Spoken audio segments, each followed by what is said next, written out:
బద్వేల్ మండలం గూడెం గ్రామానికి చెందినటువంటి ఊరిబిండి అశోక్ కుమార్ అని చెప్పి ఒక పర్సన్ చెన్నైలో సాఫ్ట్వేర్ ఇంజనీర్. ఇతను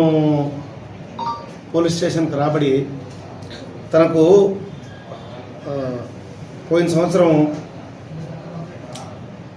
ఈ ఇన్స్టాగ్రామ్లో పూజితారెడ్డి 0707 అని చెప్పి ఒక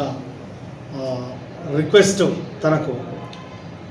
వచ్చిందని చెప్పి గుర్తించి దాన్ని పట్టించుకోకపోయేసరికి మా గ్రామానికి చెందినటువంటి రామలింగారెడ్డి అనే వ్యక్తి, ఈ యొక్క పూజితారెడ్డి నాకు బాగా తెలుసు, ఈమె పులివెందుల, ఈమె నా క్లాస్మేట్, మంచిది అని చెప్పి నీవు కూడా పెళ్లి సంబంధాలు చూస్తున్నావు కదా, బాగుంటుంది అమ్మాయి, ఒకసారి యాక్సెప్ట్ చేయి ఆమె రిక్వెస్ట్ అని చెప్పి చెప్పడం జరిగింది.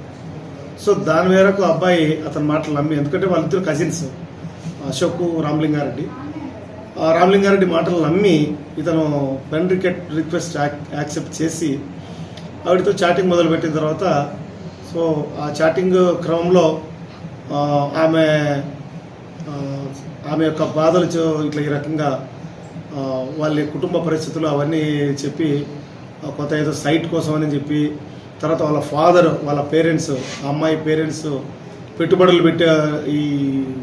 షేర్స్లో పెట్టుబడులు పెట్టి లాస్ అయ్యారని చెప్పి,